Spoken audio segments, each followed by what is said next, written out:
Part 5 continued. This way of dealing with success and failure brings together differing Eastern and Western mindsets concerning what psychologist Julian Rotter called the locus of control. In the individualistic American model, where the locus of control is said to be internal, what happens depends primarily on a person themselves. When the locus of control is external, as in the collective and rather fatalistic model espoused by the East, including Russia, what happens is to a large extent down to external factors. This is more or less what Fritz Heider's attribution theory tells us, and is further supported by Richard Nisbet's research.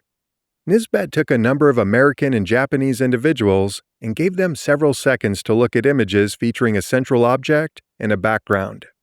The Americans focused on the central object, and when they later described what they had seen, this is what they mostly talked about. When the Japanese participants scanned the image, their eyes moved several times per second between the central object and its background. And when they came to describe what they had seen, they generally began by describing the background. Eastern and Western approaches to mistakes and failures differ along precisely the same lines. Eastern culture is more intolerant of mistakes and failures. Taken to its extreme, this manifests itself in the harakiri, traditionally practiced by the Japanese military in case of defeat. In contrast, the American approach supposes that mistakes and failures are absolutely normal. Some in Silicon Valley go even further, sporting t-shirts bearing the slogan, "I love fails." In my view, this takes things a bit far, and is really just posturing. As I've already said, you shouldn't deliberately go looking for mistakes and failures. But if they happen, then you have to face them with composure. Take them as an unavoidable feature of striving to do anything constructive in life. Use them to improve your processes and build a more effective strategy. There's a wonderful book called Black Box Thinking by Matthew Syed. It brilliantly explains the value of getting things wrong and not having a culture that punishes honest or one-off mistakes. The author draws a comparison between two industries in the United Kingdom, aviation and healthcare. In the first of these, there are stringent requirements governing the reporting of accidents or incidents of any kind. These are then painstakingly investigated with the help of technologies such as the aircraft's black box. The data is analyzed, and steps are taken to prevent the incident from ever repeating itself. During aircraft accident investigations, the testimony of witnesses before a special aviation commission cannot be used against them in an ordinary court, and witnesses are not afraid to tell it like it is. As a result, flying is one of the safest ways you can travel. In 2022, out of 32.2 million flights, there were 5 that ended in fatalities. In the healthcare industry, the situation is somewhat different. Doctors and nurses are unwilling to reveal their mistakes, since doing so puts them at risk of losing their job, being sued by patients or patients' families, or facing criminal proceedings for medical malpractice. Consequently, the incidence of serious errors in this field has not changed for decades, and people continue to die and end up disfigured or disabled because of mistakes made by medical personnel. According to research published in the Journal of Patient Safety in 2013, the number of premature deaths due to medical error in the U.S. alone comes to more than 400,000 per year. As Syed points out in his book, this is equivalent to 2 Boeing 747 airliners crashing every day. This is a good example of how a culture of transparency and open discussion of mistakes and failures can help a company continue to grow in both quality and efficiency. Where inflexible dogma rules the collective and no one is allowed to make mistakes, progress simply grinds to a halt. The Middle Ages, the socialist planned economy, and large bureaucracy-ruled corporations are all examples of this reality. The only way for any kind of collective, including a company, to develop and adapt rapidly in an ever-changing environment is to foster creativity and innovation. Encourage a culture in which mistakes are openly discussed, and measures are taken to prevent them from being repeated, and use mistakes to improve everything and everyone. At the same time, you have to be able to distinguish between honest mistakes made by employees who want to do their jobs well and are making a real effort to do so. And mistakes committed through laziness, carelessness, or lack of skill, as well as repeat mistakes or attempts to hide them. In the second instance, you must take action, which may include firing someone. The world gradually adjusted to the reality of the coronavirus, and the leaders of one country after another relaxed their quarantine requirements. We were able to restore ride numbers to pre-pandemic levels as early as September 2020, and could then continue to grow those numbers while getting back to the business of launching. We ended 2020 with 62% growth in revenue compared with the year before, which was down on the annual doubling of figures we had seen in previous years, but undoubtedly a very respectable result given the circumstances. Aside from launches, we started using the investment we had received to expand our team. At the start of 2019, we still employed fewer than 300 people, and were feeling the effects of our staffing shortage in several areas, especially when it came to the development of our principal product, our mobile app, back-end, and server infrastructure. In January 2021, we broke the 1,000 employee barrier. Increasing company expenses, global recovery from the pandemic, successful launches, and a very favorable investment climate pushed us to once again go on the hunt for investment. This time, it didn't take long for me to find a suitable candidate in the renowned New York fund Insight Partners. After several meetings with fund partner Mikhail Sachdev, and once we had shared a summary of our data, they came up with a reasonably good offer of investment. There were brief but animated negotiations, and I was able to improve their offer. After a month of due diligence and document preparation, we closed the deal. Insight Partners invested $100 million, and another well-known U.S. fund, General Catalyst, came forward with a $30 million check of their own. Bond also took part in this new round. In total, the company landed $150 million from its investors. In other words, we had raised a mega round. InDriver's value hit $1.23 billion, giving us unicorn status.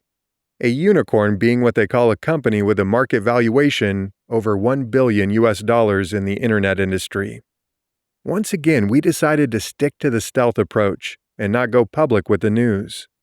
I did, however, set up a group video call with the team. In front of everyone, I took a bottle of champagne, shook it like mad, popped the cork, and sprayed the contents around the room, to the enthusiastic cheers and applause of those gathered. Our small startup, born in Yakutia, had just passed a serious milestone, scaling heights that a great many companies, teams, and entrepreneurs around the world dream of reaching. It goes without saying that negotiations are an essential part of doing business. The key thing here is to turn any negotiation from a battle into a joint problem-solving mission. Rather than an attempt to haggle on your own behalf to the detriment of the other party, negotiating should be about searching for the most beneficial solution for everyone, so that you can become the co-authors of your future success. You need to have a deep understanding of, and sincere interest in, the other party's interests, problems, and requests. Make an effort to give the other party what they want, but within the limits of your own interests. Don't be aggressive, but at the same time, don't be afraid to come across as too persistent or focused on pursuing those interests. Don't try to solve the issues one by one. Look at the situation as a whole. It's important to understand that the goal of negotiating is not to reach an agreement. The goal is a good deal, i.e., the result we need. This may also entail an agreement not being concluded. When negotiating, it's good to have strong alternatives. This increases what the other party can give you. Before commencing negotiations, it's worth determining a bottom line below which you will not go. You have to be able to distinguish between a first offer and an ultimatum. You should not enter into or continue negotiations if you have reached your bottom line, you are satisfied with the status quo, you have no time to prepare, there's a big difference in the parties' negotiating power, or you risk losing an important opportunity due to delays in negotiations. Another interesting thing to note is that sometimes, just when you're about to accept an important deal, there is a smaller inner voice that tells you to say no. Exactly like what happened to me before our deal with Bond Capital. At this point, it's important not to give in to that voice, unless there is a good reason to do so. I am generally a supporter of logic and analysis over intuition. Imagine if we had refused the bond deal for no particular reason just a month before the pandemic began, and we lost 80% of our revenue. The company might have found itself in dire straits. I personally like the Harvard approach to negotiating best. It essentially boils down to 4 prescriptions. Number 1, separate the people from the problem. Find out more about each other, get communication onto an informal footing, and put yourself in each other's places. Be firm in resolving problems, but gentle with people. Number 2, focus on interests, not positions.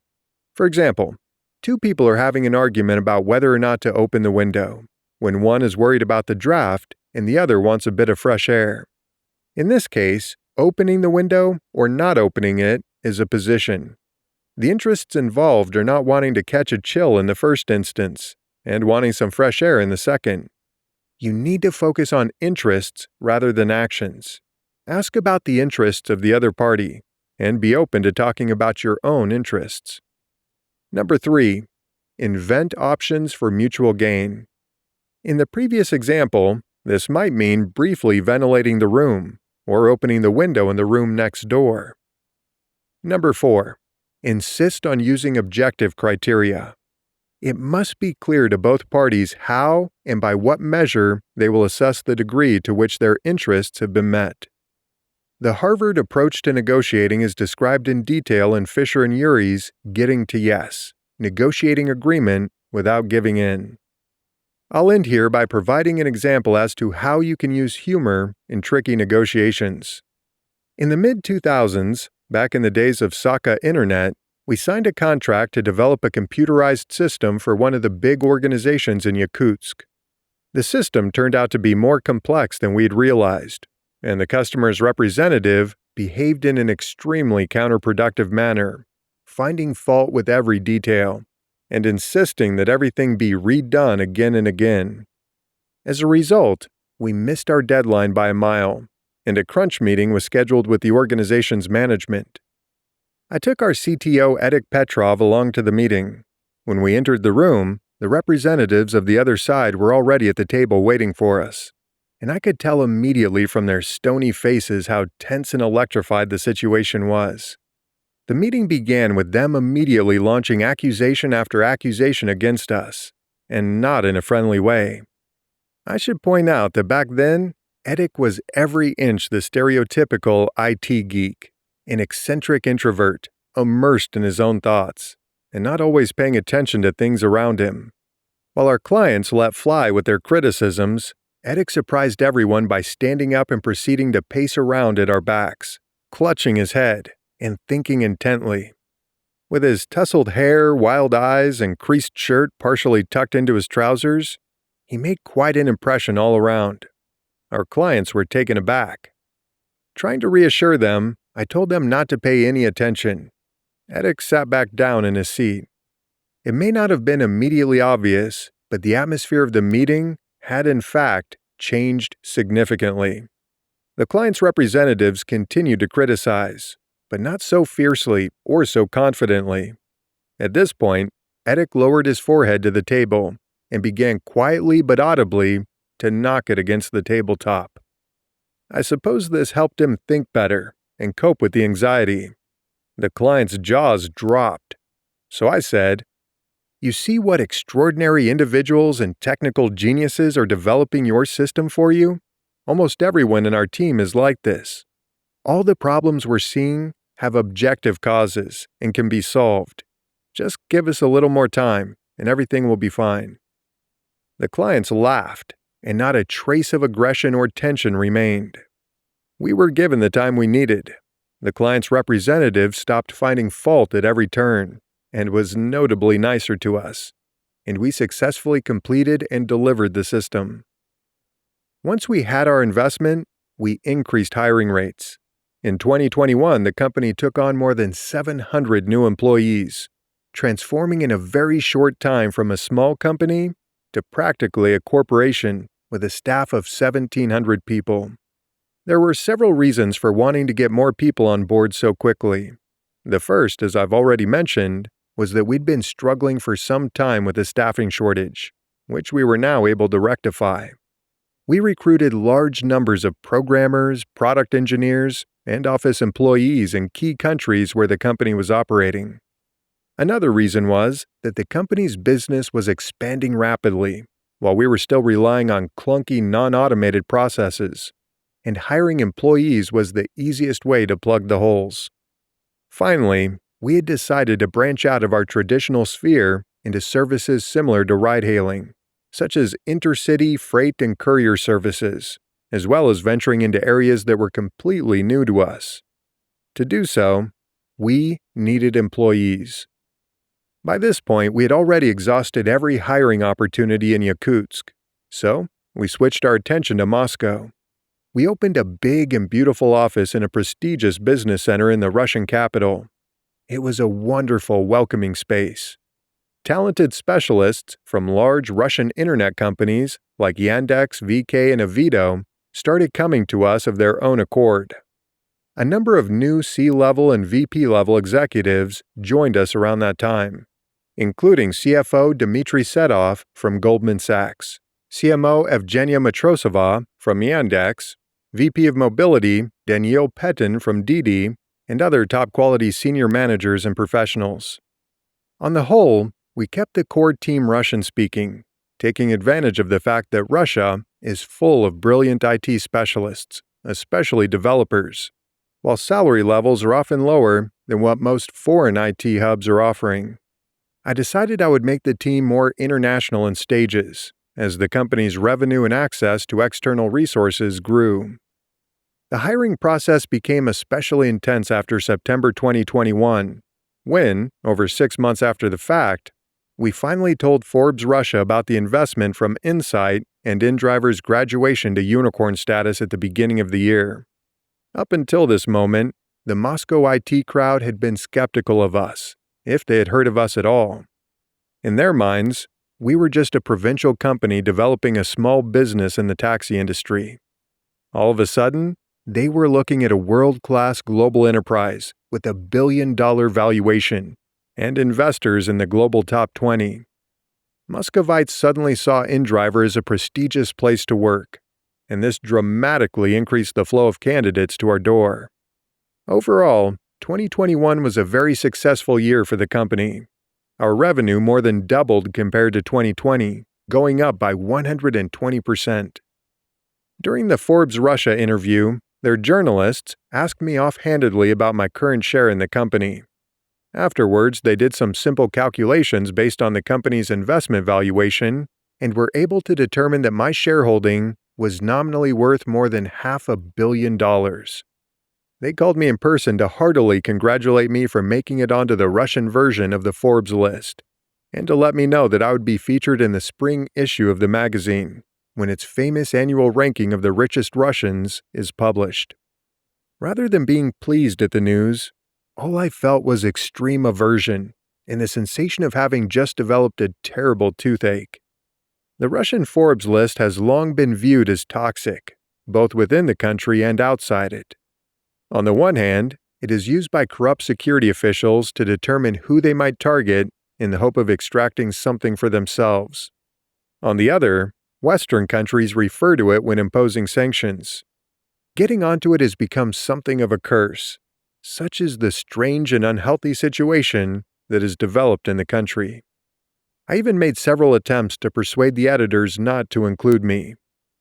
Jumping ahead, the dramatic development of events in Ukraine led to Forbes Russia almost losing the franchise from the U.S. head office. At any rate, they didn't publish their list in 2022 or 2023, much to my relief. After moving to California, I rarely went home to Yakutsk.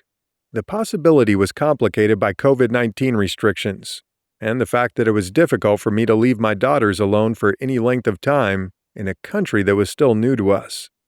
I visited just a couple of times in 2020 to 2021, and then only briefly. In February 2022, the YKT.RU team held a strategic session on the further development of the portal and asked me to take part in my role as founder and unofficial advisor to the company.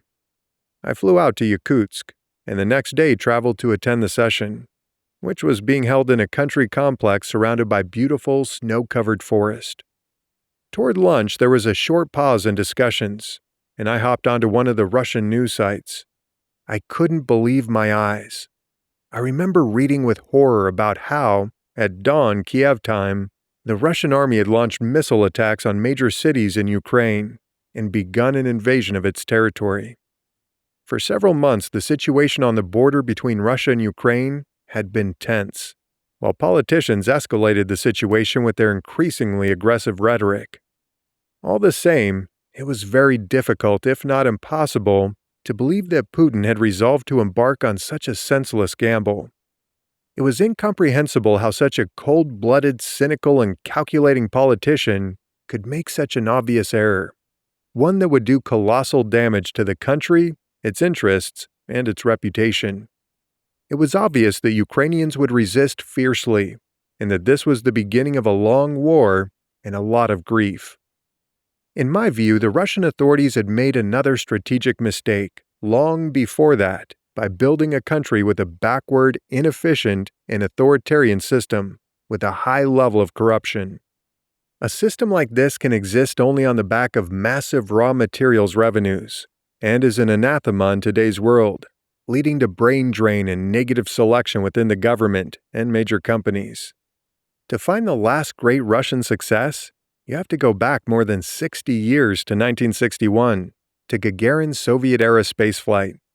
Russia does not have a single large, genuinely successful global company outside the natural resources and defense sectors, while even a small country like Finland has produced Nokia, Supercells, and Rovio. Sometimes Kaspersky and Abbey, both international companies, are offered up as contrary examples. But these are small companies whose annual revenue of several $100 million is dwarfed by Supercell's $2 billion in yearly takings, not to mention the $24 billion brought in by Nokia. Among other negative consequences, this kind of system leads to neighboring countries wishing to distance themselves. This is exactly what happened with Ukraine, from whom the Western world was the more attractive option. All these are consequences of the extractive system that is developed in Russia, and that functions in the interests of a narrow group of the elite. Eric Reinert wrote a good book on the subject, which he called How Rich Countries Got Rich and Why Poor Countries Stay Poor. With its educated and talented population, what Russia should really do is focus on developing its human capital. To do so, it must build inclusive public institutions, a better system of education, and an independent legal system. What is required is the gradual and carefully planned introduction of real democracy, not the predatory pseudo-democracy of the 90s. What is required is real leadership and the creation of a national idea and values that reject the long-since outdated notion of territorial imperialism. It is a great shame that none of these things has been achieved, and the outbreak of war has made the whole situation many times worse. The YKT.RU strategy session continued, but I could no longer participate properly and soon left. The next day I flew to Moscow, and the day after that to New York, having caught the last direct flight from Russia that was permitted to enter the United States. The following day's Moscow-New York flight was diverted in the air over Greenland and forced to turn back halfway through its journey. We assessed the situation and almost immediately decided that InDriver should leave Russia completely. The reasons for this were obvious, starting with the fact that our employees were no longer safe in the country now that it was at war. This was made even clearer to us in September, when mobilization was announced and every young man was in danger of having to exchange the comfort of the office for a trench somewhere in eastern Ukraine. Secondly, the new and rapidly introduced sanctions meant that having business in Russia became a serious obstacle to the future development of the company and to its entire existence. It made more sense for us to abandon the Russian arm of the business, since it only represented 8% of company revenue when the war started. Thirdly, the authorities might ban men from leaving the country or shut down the internet at any moment. Given that more than half the team was in Russia, this created an existential risk for the company. We set about relocating the team. The company had about 15 offices around the world, but the bulk of our employees, more than half, worked in offices in Moscow and Yakutsk. Performing miracles of speed and efficiency, our operations division organized charters to take our employees, their families, and their pets to Almaty and Astana. The Ministry of Digital Development of Kazakhstan, with Bagdat Musin at its head, was very helpful in resolving any issues that arose. In 2022, we moved a total of more than 1,000 employees, mainly to Kazakhstan and Cyprus. Though this was a task of extraordinary organizational and logistic complexity, and also cost the company a huge amount, it was important to get everyone to safety as quickly as possible.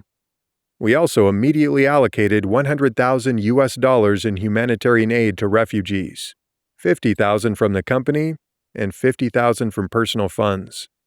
We sent financial assistance in the amount of 3 paychecks to Ukrainian employees of InDriver, and did our best to help them stay safe. It was evident what danger they were in when, soon after the start of the war, a rocket hit the building where our office was located. Fortunately, no one was hurt. At the beginning of March, after weighing all the pros and cons, the senior management of YKT.RU and I decided to close the portal. We had clear reasons for doing so. Russia had passed some very harsh laws under which criticizing the actions of the authorities or the army could land you with a multi-year jail term. This created risks not only for the portal's employees, but also for its users. The portal offered users a number of ways to post messages, and the security forces could very easily establish their identities. On top of this, it was clear to us that the portal's income would suffer. YKT.RU's main source of income was advertising, which is, of course, the first cost that companies cut when going gets tough. Having been more or less breaking even for several years, the portal would now end up operating at a loss.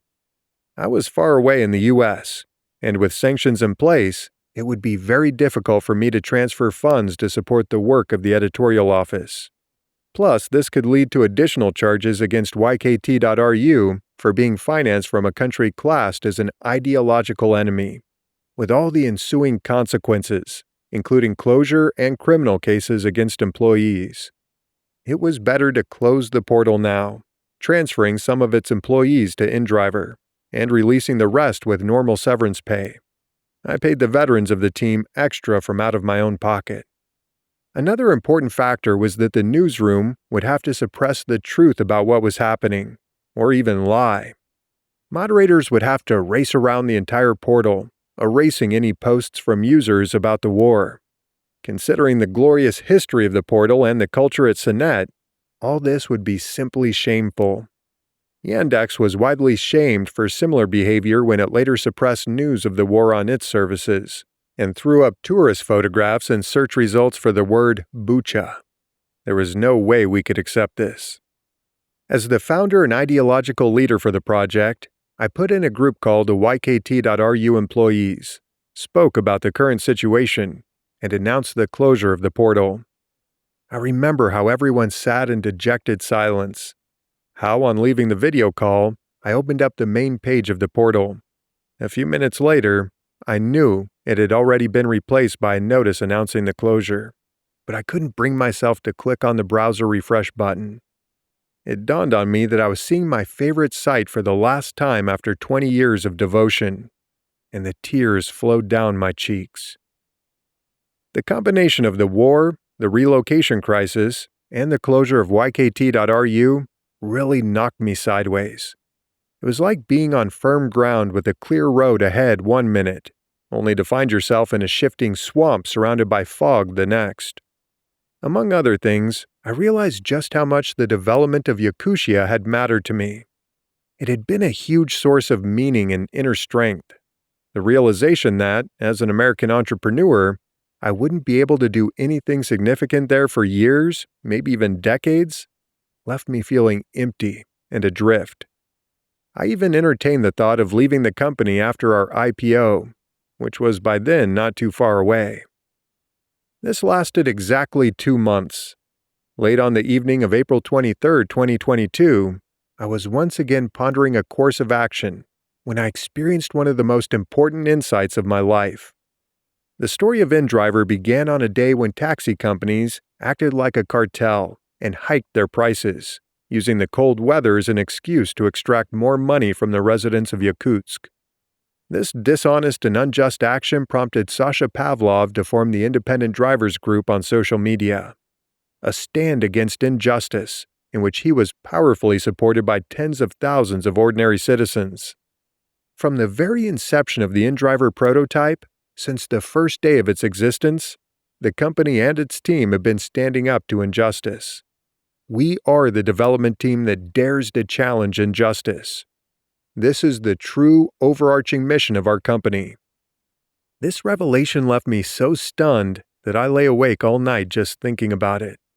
Everything immediately began to fall into place, like the pieces of a puzzle, as I understood what we had to do and how we should go about it. We would systematically and constantly seek out injustice, and where we found it, we would start a new business or nonprofit initiative to reduce or eliminate it. I realized that many of our existing business and nonprofit ventures were aimed at this in one way or another. YKT.RU fought for freedom of speech and social justice, while opposing corruption and other societal ills. Begin IT provides a leg up to children in orphanages and rural schools, who are often deprived of pathways into the IT field. Sonet Sakawood helps filmmakers in Yakutia who don't have access to the same resources as their international colleagues. Just like a Yarkut supports independent regional artists. The Aurora Tech Award for Women IT Entrepreneurs supports equal opportunities. Even our Dome project was an attempt to reduce climate injustice. Most importantly, InDriver itself presents people with an honest and fair model, giving them freedom of choice. Passengers get fair prices, and drivers benefit from the lowest commission rates in the industry. Giving people justice is what has enabled us to build this large international company.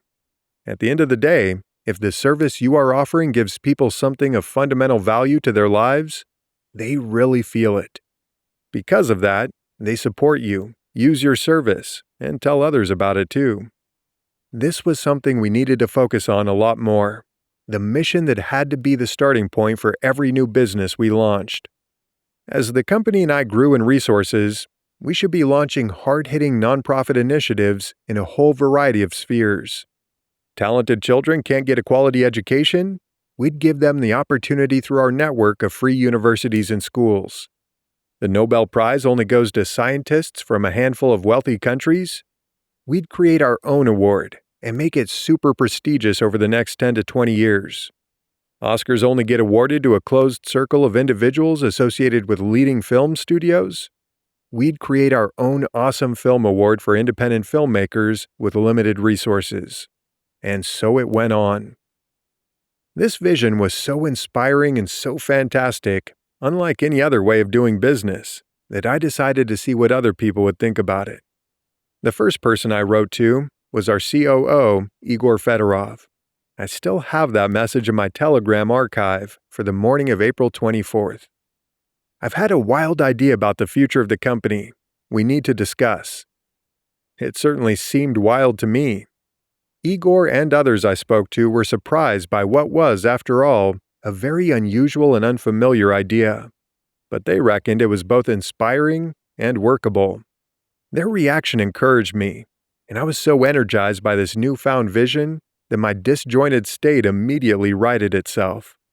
Over the next 1 to 2 months, I took great pleasure in formulating a new concept for InDriver.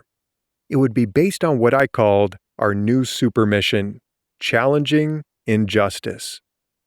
In the summer, We submitted the new version to the board of directors. Our investors supported us, and we set about making the concept a reality. The inner integrity and strength of that concept were something extraordinary. As things progressed, issues that we had struggled with for years were resolved. These included the criteria to follow when choosing new market segments for the company to branch into. So far, we had tried testing models based on peer-to-peer trading in different sectors, but quickly realized there were many areas in which it didn't work. For example, no one wanted to pay for their food order using the in-driver model, as in, I want 2 pizzas and I will pay this amount. With our new mission, the main criteria was that any new business must fight a serious injustice, and the world has more than enough of those to choose from. Another thing was that we still hadn't been able to figure out how we could rename the company in order to break away from the car connotation inherent in in-driver. The new concept provided an answer almost immediately. We stand up to injustice, and this gives us motivation and inner strength. Inner strength led us to inner drive, so we could rename ourselves InDrive. In fall 2022, we rebranded ourselves in a very simple and accessible, but also very powerful and meaningful way, becoming InDrive instead of InDriver. Our creatives developed some very attractive branding, corporate colors, and a refreshed logo. Everything began to look much sleeker and more professional. It is symbolic, too, that the loss of the letter R in the word InDriver coincided with our departure from Russia. Based on our super mission to stand up to injustice, we came up with a strategic goal to positively influence the lives of at least 1 billion people by 2030. Once again, we found an answer at a time of severe crisis and external challenges, and we have emerged stronger, internally reborn, and with our sights set on far more ambitious goals.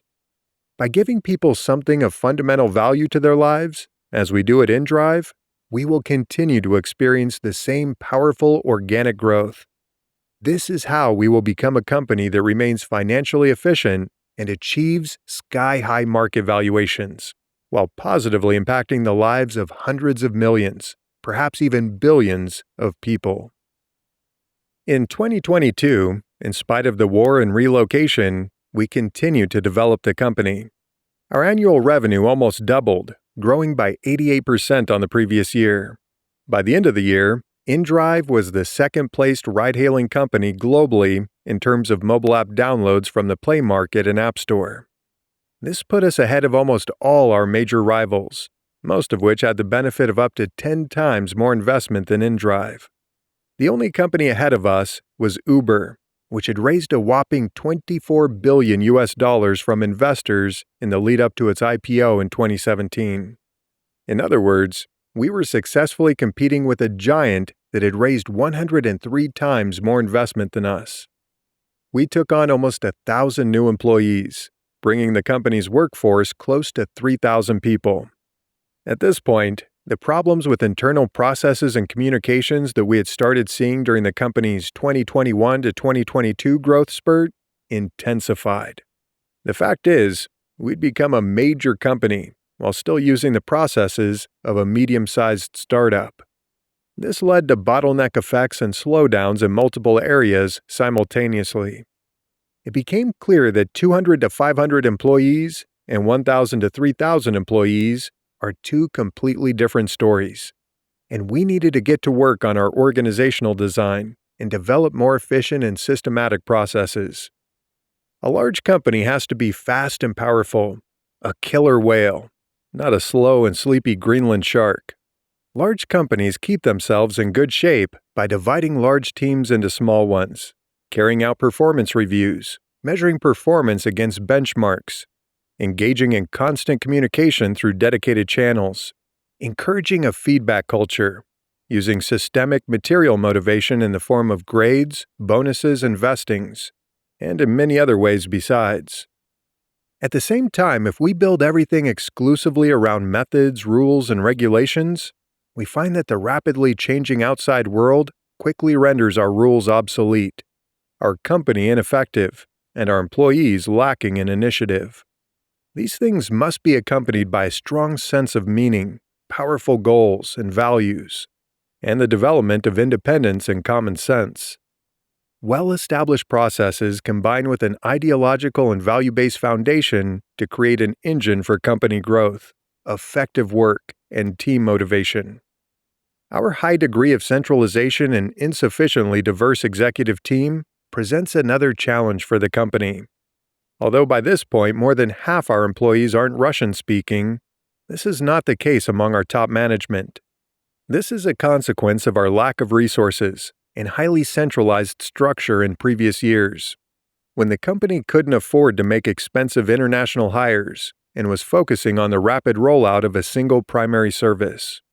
Centralization worked well for us in that context, but in 2022 to 2023, the company began to switch its focus from global expansion to further development in the cities and countries where we already had a presence, and it became essential to establish a decentralized and diversified team at all levels. Multiple studies, e.g. O'Reilly 1998, Phillips 2014, Page 2018, have shown that homogeneous teams are good at dealing with homogeneous tasks, while diverse teams are more effective when it comes to innovation and problem solving. Employees in diverse teams put in more effort so they can perform better. Companies picking from a wider pool get the best talent. Diversification produces a wider spectrum of skills, knowledge, connections, and different viewpoints. And as it turns out, disagreement within a team leads to better solutions. As soon as the opportunity arose, I began to devote time and resources to the phenomenon of stuttering. This is another of my life missions and another important source of meaning and inner strength. It could even be a variation of InDrive's super mission, since it is unjust that a natural feature of speech that you do not choose to have should get in the way of your life, studies, and work, leaving you afraid to communicate and reducing your opportunities for self-realization. It is possible that becoming enormously successful, despite my speech impediment, is actually my most important contribution to this cause. I hope my example inspires many other stutterers to believe that they too can build a career in a business and achieve success. In this sense, as paradoxical as it may sound, I really need to stutter more. I currently sponsor leading academics at various universities and research centers around the world who are working on the question of stuttering, and I intend to gradually increase this support. My hope is that our joint efforts will successfully revolutionize this complex area of human science, which is still not fully understood. I also initiated the creation of a startup that we called Fluenta AI. We found a group of experienced and capable researchers and developers and began building our first software on the basis of machine learning. This software uses the fact that if people who stutter switch to whispering or speaking very softly, their stutter will in many cases lessen or disappear entirely. Using Fluenta AI, you can participate in video calls in a whisper, and with only a slight delay. Our real-time software changes your whisper into natural speech, which is what the other participants in the video call will hear. More modules will be added going forward, based on singing, for example. It is a well-known fact that 100% of those with a stutter do not stutter when they sing. Potentially, a stutterer could find themselves singing on a very serious video call, like in a musical. With the help of our technology, others won't hear any stuttering or singing, just normalized speech. The next step is to develop a wearable device that Fluenta AI users can take with them into public spaces, so they can give a speech, attend a job interview, go shopping. In short, live life to the full. The reality is that many people who stutter today have no self-belief. They do their best to avoid traumatic experiences associated with communication, in some cases by sitting at home their entire lives. I believe that Fluenta AI gives us a real opportunity to help the large number of people who struggle with this age-old problem. In fall 2022, I was one of the main speakers at the Digital Bridge Forum in Astana, Kazakhstan's capital. I told the audience there about our company, what we do, and our plans for the future. Among my listeners were the heads of several Kazakh companies and government departments. President Kassym-Jomart Tokayev himself attended, and I had the honor of a private meeting with him afterwards. I told him that since it was no longer possible for us to run nonprofit initiatives in our native Yakutsk, I was looking for a new region to be a platform for our activities in this area, and we were thinking that place might be Kazakhstan. Soon after this, our government partners approached me and asked if I would consider accepting Kazakh citizenship. There aren't many people who are afforded this kind of honor and privilege, and I was both surprised and delighted by the offer. I initially refused on the basis that Kazakhstan's constitution prohibits dual citizenship, and it would mean giving up my Russian passport. Later, however, I started to seriously consider the possibility. With the start of the war and gradual broadening of anti-Russian sanctions, it was becoming increasingly difficult to develop an international company whose main shareholder and CEO was a Russian passport holder. We couldn't persuade new partners to work with us, and the banks, law firms, auditors, advertising agencies, and others we currently worked with were trying to refuse to do so. We found ourselves in a similar situation to many Russian athletes, forced to give up their dreams after all those years of hard work, cut off from reaching their full potential by evil deeds which they did not commit or support. Besides, I really do love Kazakhstan. Ever since my first visit to the country in 2014, I have felt a deep and lasting affinity for the cordiality, optimism, and energy of the people of Kazakhstan. Kazakhstan was our first big success outside Russia, and went on to help us out of a very tight spot. Eventually, after a few months weighing all the pros and cons, I decided to accept the offer of Kazakh citizenship. I hope I can make a big difference here. InDrive has already created more than 1,000 jobs in the country, and pays a large amount in salaries and taxes, earning and raising funds externally and reducing the economy's dependence on raw materials.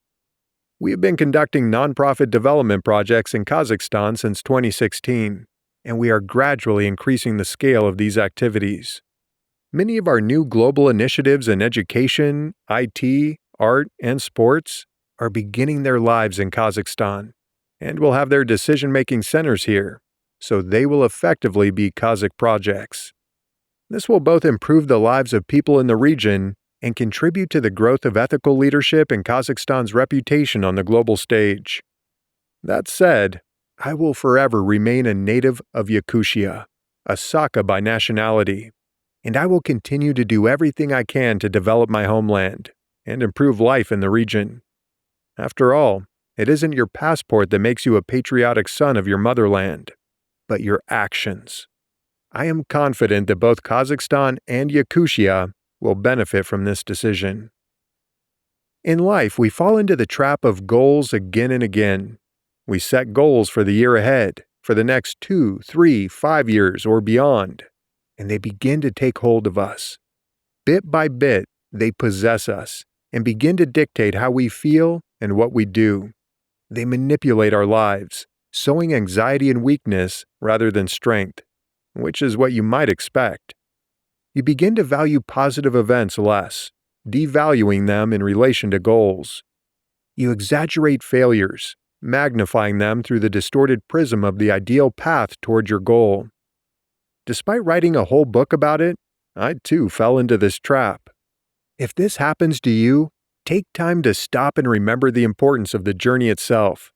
Goals are necessary as guidelines, but it's better to focus on the journey or the ongoing process of developing yourself and the things or people that matter to you in the world. Take this as a gift, as a fireproof reminder to be grateful and enjoy what you do, and be as happy as you can be in the here and now. It really works. You will immediately feel the strength and joy flowing back into your life. The largest internet companies were built using a process known as blitzscaling. This is a way of growing companies where the company does everything it can to rapidly attract as many users as possible in as many geographic markets as possible. While doing so, the company accepts an increased level of risk, considering time a more critical factor than the possibility of a negative scenario, such as loss of investment. This differs significantly from the classic corporate development approach. In the latter, managers and other employees research the entire project, do the calculations, weigh the pros and cons, and submit the whole lot to senior management for approval. The board of directors may also get their chance to consider the project. All this takes months, sometimes years. Proponents of blitzscaling see this as an unaffordable luxury and believe the internet is the key to the ultra-fast development and scaling of their businesses.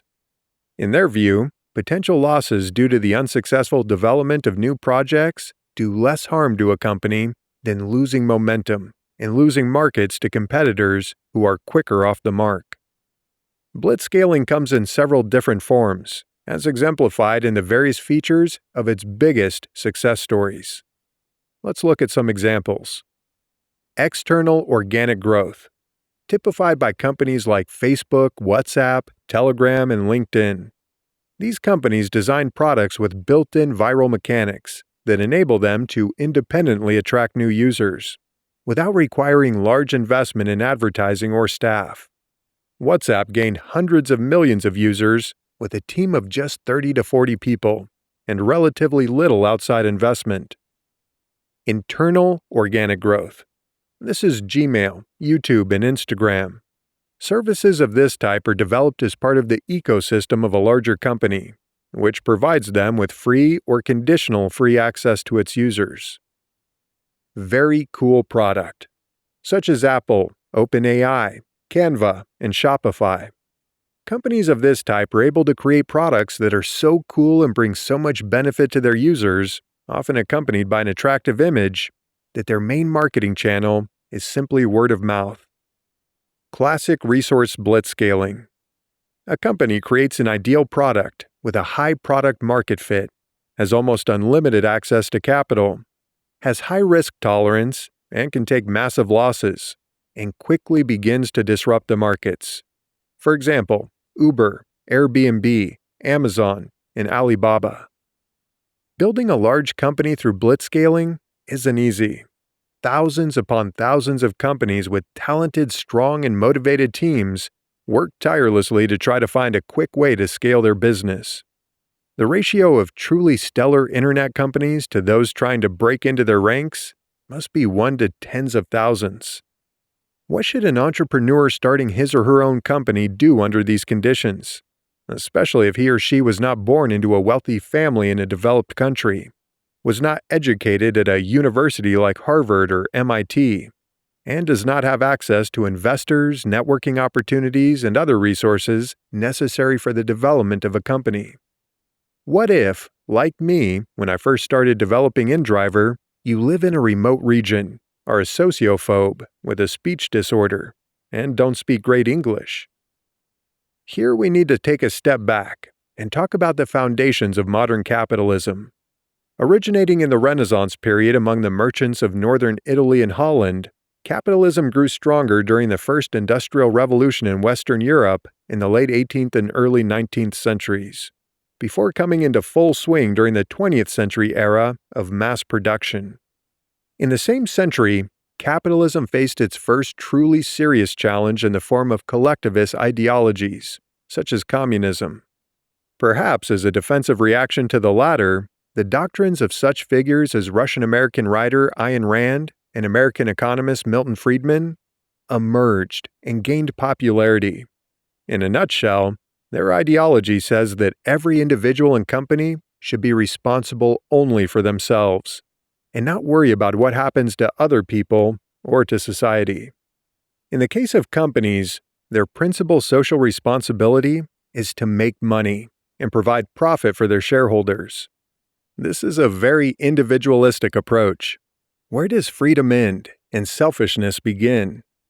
It has clearly been an effective mechanism for supporting the rapid development of civilization, as well as a strong response to growing authoritarian and totalitarian collectivist movements. But in my opinion, this kind of mercantile attitude often has negative consequences. Never has this been more evident than in the 21st century, with the advent of the internet and technologies whose superscaling properties enable leading companies to influence the lives of huge numbers of people, and the planet as a whole. Major companies are required to grow revenue and profits by every means available. If the management fails to deliver, it is replaced, and the new management gets down to work with renewed energy, sometimes at the expense of ethical standards. The result is a situation where we are facing climate change and planetary pollution, while corporations use cheap, non-recyclable packaging in an attempt to reduce costs and increase profits. In artificial intelligence, an unpredictable and dangerous race is unfolding that is driven by a thirst for power and money. In our own field, ride-hailing, major companies charge drivers increasingly large commissions, up to 50 to 60%, forcing them to work long hours and squeezing out every last drop of profit. They manipulate rush hour prices under the pretext of increased demand, setting prices that are 2 to 5 times higher than usual. They have even been known to show the driver a higher price than the passenger actually paid in order to reduce possible dissatisfaction at the high commission. Needless to say, they prohibit the driver from asking the passenger about the cost of their trip. I would not be surprised if numerous media reports and social media posts about inflated rates for smartphones with low battery power, owners of more expensive smartphones, or people who have drunk alcohol turn out to be true. Uber has received a patent for technology that determines whether a person has been drinking based on how they use their smartphone. And that's a fact. There's a parallel to be drawn here with consumer culture, generally effective and conducive to the development of society, but with negative side effects. For example, social stratification is growing in many places, especially in developing countries. A small group of people with an uncontrolled and sometimes not very reasonable desire to get rich manage to concentrate a good half of a country's total wealth in their hands. In doing so, they sometimes behave antisocially, using corrupt practices, for example, and dooming a large portion of the population to poverty. You can use all this consumerism, this monotonous fixation of modern business on making money by any means, to develop your own company. It's worth seeing it as a weakness, as your competitor's Achilles heel. You should systematically seek out the areas where this dominant model leads to arms being twisted, to injustice, manipulation, greed, restriction of freedoms, and attacks on human rights, and then offer people the opposite. I believe we are all living in a very complex simulation. This simulation contains meta-laws or meta-values that we perceive as key life values. Things such as honesty, justice, freedom, self-realization, family, and children. If a company adopts this as its super mission and delivers this meta-value to people, they will give it their support, and it will start to grow organically without burning through large quantities of investor funds. This same company will have a good chance of becoming incredibly large, since it follows in the footsteps of traditionally greedy companies and is in a position to lure away their clients, taking advantage of the same blitzscaling investments previously made by these other companies. As a company grows and frees up resources, it should start running nonprofit initiatives that implement the same super mission. The company shouldn't formulate its strategic goals in terms of money, as others usually do, but in terms of positive impact on the world. Founders, like major shareholders, must devote the majority of their personal wealth to these nonprofit projects. This makes believers of everyone: the team, clients, investors, media, regulators, and founders themselves. Integrity and real strength will result. This is exactly the approach we've taken at InDrive. Unconsciously at first, then purposefully, we put our money on the fight against injustice. For a long time, we didn't have access to external resources, but we still built a global business using organic growth. As soon as the opportunity arose, we launched large-scale nonprofit initiatives based on that same idea of confronting injustice. As the company's founder and principal shareholder, I devote almost all of my personal funds to these projects.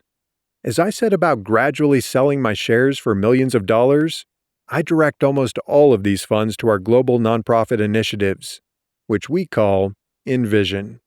If everything goes to plan, I'll spend billions of dollars on InVision over the next 10 to 20 years, and we will achieve spectacular things. The company has set itself the strategic goal of having a positive impact on the lives of 1 billion people around the world. But unofficially, we aim to go even further by positively impacting all life on the planet. I believe this approach will take the company to new and even more dazzling heights, and that our story will inspire others to build their lives and their companies on values that give them a strong non-material foundation. If they start to succeed, then we have a chance to reinvent modern capitalism to at least some extent, and thereby influence the future development of our entire civilization. And that is the Inner Drive philosophy. Epilogue. What you give to the world and to others can't be lost or taken away. After Antoine de Saint-Exupéry. People kept telling me about a project in Kazakhstan called Mom's House that had halved the number of children in Kazakh orphanages since it launched. As orphanages are now mainly populated by older children, the initiative is on track to generate a 5-fold reduction in this number. I was fascinated by how they had managed to achieve this result. You will agree that keeping a child with its family is a great deal more impressive than taking plush toys to an orphanage at Christmas. I met with Aydin Rakhimbayev, one of Kazakhstan's leading businessmen, who founded Mom's House with his wife, Anar, 10 years ago, and listened as he recounted the history of the project. He told me how he and Anar had decided to adopt a child from an orphanage, how the children were forced to dance for them on their visit, how they cried all that night, and the very next morning adopted 3 children at once, despite already having 4 of their own. The experience served as a powerful motivator for tackling the issue. Anar and Aydin realized that the core problem was the stigmatization of single motherhood in Kazakhstan for young village girls arriving in the big city. When these inexperienced girls got pregnant and gave birth, public opinion and their environment, family included, were putting pressure on them to abandon the child to an orphanage. In response, the Rakhimbayevs rented and equipped an ordinary residential building and asked the maternity hospital to inform them about any young single girls who were preparing to give birth and might abandon the child. From then on, a specially trained psychologist communicates with the expectant mother and offers her the option of staying at Mom's house free of charge. Documents are filled out on her behalf for any welfare payments she is entitled to, and if necessary, she sues the child's father for child support. Girls are trained in various trade skills, such as sewing. The organization works very delicately and intelligently with the mother's family to turn fierce resistance into complete acceptance of the child and willingness to support the young mother. Every possible effort is made to ensure the child doesn't end up in an orphanage and instead remains with their family.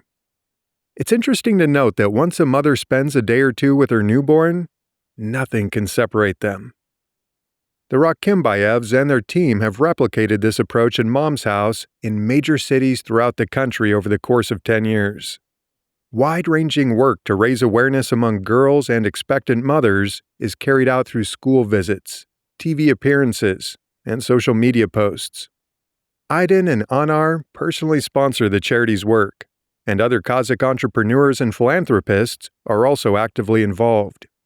Over the years, they've invested millions of dollars, and it's worth every cent. The number of children in orphanages is decreasing. Many orphanages have even shut down due to a lack of children to fill them. Gradually, moms' houses themselves are beginning to close. This is the definitive achievement of the entire project. I was very impressed by just how cool, clever, and well thought through the whole concept was. I suggested to Aydin and Anar that we could work together to expand the project into other countries. After taking a pause to think about it, they agreed. Children are children wherever they are, and they need help regardless of their nationality or where they live. Moreover, the Rakhimbayevs have already done so much to help children in their homeland. While InDrive knows all about scaling projects in developing countries, and has all the resources it needs to support Mom's House as an international initiative. Hopefully, we can make it work.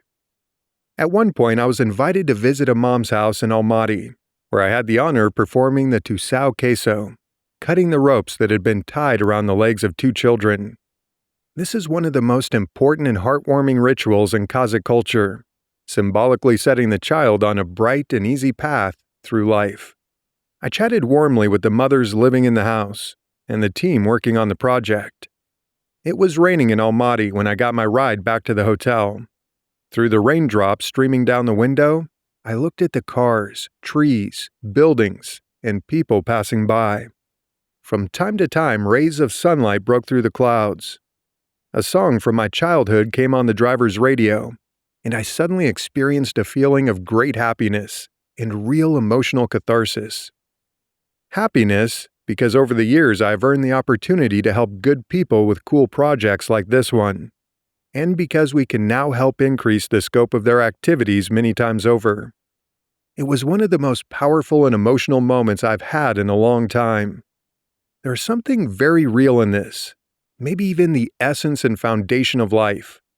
There is enormous inner strength in this, like the energy of a million suns. Moments like these are worth living and working for. We don't have an exact equivalent in Russian for the English term underdog. The closest thing we have is dark horse. Well, underdogs are what we are. We didn't have access to investment resources, networking opportunities, or media. And we had difficulty finding IT specialists. For a long time, even the cost of connecting to the internet in Yakutia was sky high. When we made our entrance into the external market, neither the experts nor the media initially believed in us. Competitors didn't take us seriously. Despite that, we created an extraordinary story and a major company, now a national and global leader. Importantly, we managed all this without resorting to dishonesty, handing out bribes, or pulling strings. Our success is based on the intelligence, talent, and motivation of our team. Through this achievement, we inspire other underdogs and dark horses, and all the thousands and millions of ordinary folks just like us all over the world. More than just inspiring, we have begun transforming our company from a mobility service into a scaling platform for other underdogs. For all the entrepreneurs who didn't graduate from Harvard, who don't have rich parents, and may not be the most sociable, who don't speak English, and who sometimes don't even realize they are an IT company. These types may not go to fancy IT conferences, give interviews, or get a feature on sites like Crunchbase. But what they have done is apply their will, energy, and intelligence to build bright success stories in developing countries, remote regions, or small towns without any external help. They have created real social phenomena, just as we did at the start of our journey. We want to help them scale their businesses into global social phenomena that bring enormous benefit to millions of people. Now that we have the resources at our disposal, we can be the ones to provide upward mobility for these talented entrepreneurs. The fascinating story of InDrive continues, and there will be many more interesting days ahead. But that is all in the future. It's like the fog that covers an entire city. You can't make out all the details of your surroundings, just some blurred shapes and noises coming from somewhere up ahead, and you can only guess at what they are. And that is where I will end the story of our adventures, or rather, where I will leave it for now. Acknowledgements. I want to thank the entire team at InDrive. It is you, your achievements, your passion and energy, your values and philosophy that have made the stories in this book possible. My thanks to Vera Tomsky for her wise advice and support as I wrote this book, and to Igor Fedorov for his thoughtful feedback, starting from the very first chapters. Thank you to my daughters Lena and Maya for their love and warmth. After all, it was Maya's requests for bedtime stories about my amazing life of adventure that first prompted me to write this book. I also want to thank my father, Grigory Tomsky, for the example he set for me in writing historical novels about Attila the Hun, in French no less, and becoming a member of the French Writers Union. And finally, thank you to all our InDrive users. Together with you and with your support, the company has achieved so much and will go on to achieve so much more. This has been Inner Drive, from underdog to global company. The extraordinary story of how InDrive was created in the world's coldest city, at the heart of Siberia, by Arsen Tomsky. Narrated for you by Joshua Mackey.